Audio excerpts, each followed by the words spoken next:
What's up with the build series for the Paulk Total Station 2?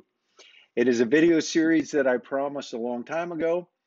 I recorded the whole thing and it has been a long time in coming. I have been working on it, and then one reason or another, things have happened, and I've had it on a travel drive, and I thought I'd work on it when I'm traveling. I did a bit of that, and one thing led to another, and I ended up just starting all over. So it's still a long way from being done. I don't know when I'm going to release it, but I thought I'd give you a quick update and show you some behind the scenes and a quick look at some of the excerpts from what it's going to look like. Hi, I'm Ron Paulk, and this is the office of the Smart Woodshop. Jump over to thesmartwoodshop.com. You can just type that in Google and it'll come right up, or you can click on the link in the description of this video. And there you'll find a gallery, our store where you can order plans. And this is a new website Chris has built from the ground up. We've got a new provider. We're really liking it. And again, it's new, so we're still working a lot of the bugs out, or she is. But she's done a lot of cool stuff. Some links back to YouTube here, as well as where to order the plans. And also, you can go and see links to some of the materials and things for the different plants, where the links will take you right there to them. So she's really building it up nice. I think that you will like it. If you jump over to the gallery, it shows photos here. These are all photos that serve two purposes. One is they're all projects that we built. The other thing is they're all projects that we photographed. So we have a professional photography company. We specialize in architectural photography. And so we do a lot of photography for other folks, but the ones we feature here are just the houses that we actually built. So you can take a look and see some of the things we've done over the years. This one right here that you're seeing now, the pool, that one was actually on Home and Garden Television. It was on a show called $1 Million Rooms, and I was actually on national television. It was kind of fun. So a lot of work, about 9 hours worth of work of recording, and those guys did all the hard work, but I was exhausted for about 10 minutes, I think, on the whole episode. It was kind of interesting. This is where I'm at. I have now brought all of the video streams in, two 4K videos, the upper camera and the main camera, and I've put them together, and I have done the first rough edit, and I've put it all together beginning to end. And if you go to the end here, you'll see that I have 10 hours and 22 minutes of video right now. I don't know how I'm going to break it up yet. I am going to go through and narrate. And as I narrate, I'll either expand in areas that I need more room to talk, because I have no shortage of words. And in areas where I get everything said and I think the point's made, I'll shorten it up there. And some areas where I want to show the whole thing, I'll just speed those videos up. The narration will go at normal speed, but then I'll have it go through, and you'll see me just moving really fast and doing everything, so you'll kind of see the flow. And I'll be deciding those as I narrate. And then once I get that done, then I'll go in and try to do some color corrections and make my voice sound a little better and all that kind of stuff. So if I start in the beginning here, just to give you a taste of what's to come, this is where I start. Breaking things down, looking at the plans. And you will notice in this that I use the plans a lot, and I also use my iPad. I actually use my iPad most. The only reason I had the printed plans was I was also using my iPad to run the camera from the ceiling looking down, and so I had to have it so I could see and make sure that it was recording and the angle. So I was forced to go back and forth with that from time to time. And it would do both, but sometimes I just went and used the paper plans. But see, you can kind of see the camera from the top above looking down, and that's the angle of it. And we're buzzing through lots and lots of minutes as I scroll through here, because I've got this whole thing collapsed down. Also, in the beginning of this, my upper camera was a GoPro, and somewhere along the way, I picked up a second 4K camcorder, and that's now how I shoot. A lot easier, so the editing got easier as I went on. But you can kind of see how the whole thing went here. And again, I don't know if I'm going to do one long video. I don't know how many hours it's going to be. Say if it's, I'm down to 10. I think I've cut out about 40 hours already. Obviously, I have a lot more hours of video because I have two cameras going, and also I do things sometimes multiple times to get the shot. So a lot more time in shooting than actually building. In fact, I think I have about 100 hours plus in just the editing so far. And, I could have built 4 total stations in the time that it's going to take to edit these things out. Because I'm sure I've got a good 100 hours to get this thing ready to put up on YouTube.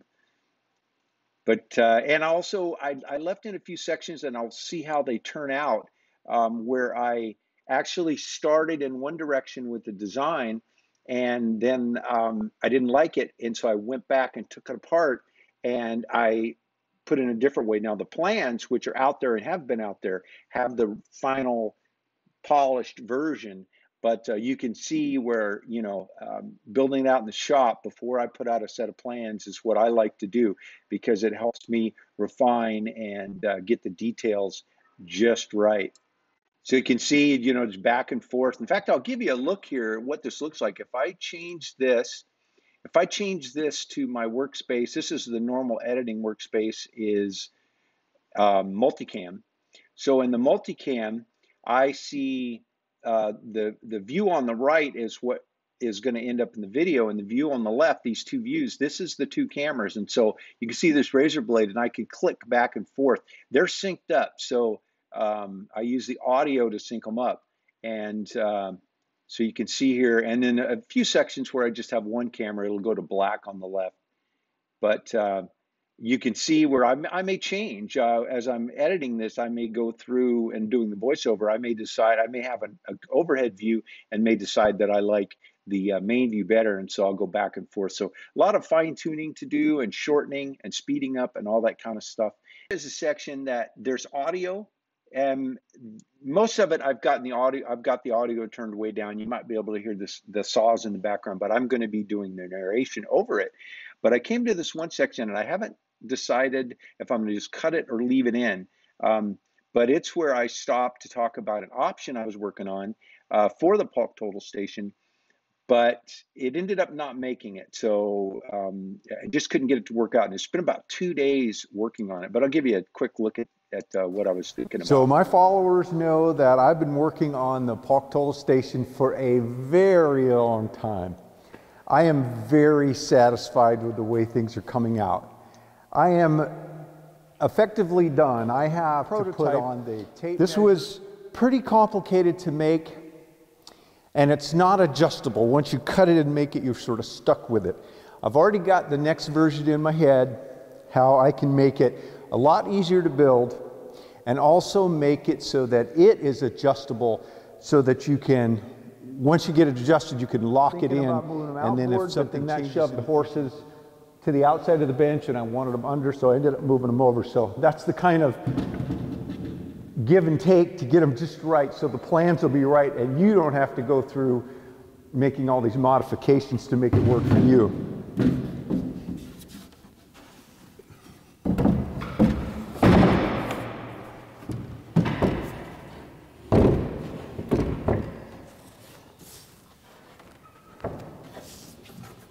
So, horses, all 4 hinges drop right in, everything's locked in, and that gives me this really stable platform. Means carrying an extra piece, you could still put the straps on if you wanted and use it both ways, or you could just eliminate putting the straps on altogether and just go with this, we'll call it this connector shelf or connector board. It does create a little shelf. I just showed you a little excerpt from it. Maybe I'll look in the comments of this video to see if you want to see that little aside. It doesn't really have anything to do with the final bench, and I could certainly eliminate it. You want me to include that in the series so you can kind of see the back and forth when I'm working the bugs out? Or would you like to see that as just a separate standalone video so you can see that one option? Because maybe some of you want to pursue it on your own. You might have some good ideas to bring it to fruition. How the video series is going to end, where I pack it up. So it's all set up, it's all functional, it's all 100% done. and it's the bench that I am currently working with. But I want to show packing it up, how it all fits in, and it actually wedges in without any straps or anything. You're able to slide it all together, and if you pack it away right, everything wedges in, and you can then tip it up and carry it on a hand truck, which is pretty nice because with everything in it, it's a little heavier, and that way you can move it long distances from your truck or trailer or van to the job, and even go up and down stairs with it. Most of the time, what I do is I lift it down from where it stores in the smart wood shop, set it on the floor of the trailer. Then I pull out the stuff that's inside and carry the bench and the sawhorses and set it up, and then bring the pieces in separate trips. But I certainly can do it with the hand truck, and I've got a new hand truck that I'm carrying with me in the smart wood shop. So that might be the way I do it in the future. So there you can see if it's packed right, everything is wedged. So nothing is bolted or tied down, but it won't go anywhere. And so I can bump it around and put it on a hand truck and haul it easily. I've got a hand truck with nice big wheels, and so I can go even on the roughest job sites. Well, there you have it. I just wanted to give you an update. Again, no promises when it's going to actually be published, and I don't know if I'm going to publish it as one long video or whether I'm going to break it up into multiple videos. We'll see how long it is, and then I'll see if there's natural breaks. If I put it up as a long video, what I expect is people to watch it and decide where you want to break it up, or watch 10 minutes or 15 minutes and then go back. Obviously, it's you wanting to understand the whole video so you can go back when you're actually building it and use it as a reference rather than just entertainment. Although I think it's pretty entertaining to watch the whole thing get built as well. One other bit of news that's going to start here, and you're going to see it repeated over and over. It's the Paulk Total Station 2. At this very moment, the plans are called the Paulk Total Station 2. I'm changing the name to the Smart Total Station, the STS. And the reason I'm doing that is the newer plans are designed and built on the metric system. This was the first bench that I started that with. So it's all metric, designed from beginning to end metric, and it's laid out on a multiple of 32 millimeters. Works fine for any of those who work standard. It doesn't get in your way, but it's just a better way to build, and it's easier to build, and it's just easier to communicate specific dimensions. And all it takes is you investing in a tape measure, which I have in my store from FastCap, that shows both standard and metric on the same tape. That's my main go-to tape that I use because I'm a Luddite as well, and I understand feet and inches, but I'm finding that millimeter is just so much easier to work with when I need to divide numbers and that kind of thing. But anyway, because of that, we have the Smart Wood Shop. And so this being the first workbench series, I'm going to change the name. Instead of being the Paulk Total Station 2, it's going to be the Smart Total Station. And as I update any of my other benches, I'm going to do them the same way. So starting here and now, this is the first time you've heard about it, I'll have to go in and bring the plans up and change the text on them and republish them for anybody buying the plans going forward. So when you go to the website to buy plans, if you see the PTS2, which is what you'll see now, and then some of you who go later, you see the Smart Total Station, they're the same plan. The only thing will be different. The difference will be just the name, the branding of it. So keep an eye out for that, and I'll put up more videos and I'll continually remind you of that. But going forward, anything new is going to be the Smart. So the Smart Compact Bench, the Smart Workbench, the Smart Total Station, the Smart Wood Shop, which is already in existence. So just want to kind of plant that seed now so you'll know. I like Smart. I think it really encompasses what my workbenches and my workshop is all about being lean and efficient. And as you all know, it's not smart like in my brain. It's the small, mobile, awesome rolling toolbox. That's what started it all, but I just like how it's evolved. So hopefully you'll enjoy that. Hey, if you like dropping into the office of the Smart Wood Shop and seeing a little bit of behind the scenes, give me a thumbs up, subscribe, ring the bell so you'll know when I drop a new video. And also share the channel with others. Help me grow my subscribers. We're over 100,000 now, and I appreciate that, and I thank you all. Have a great day.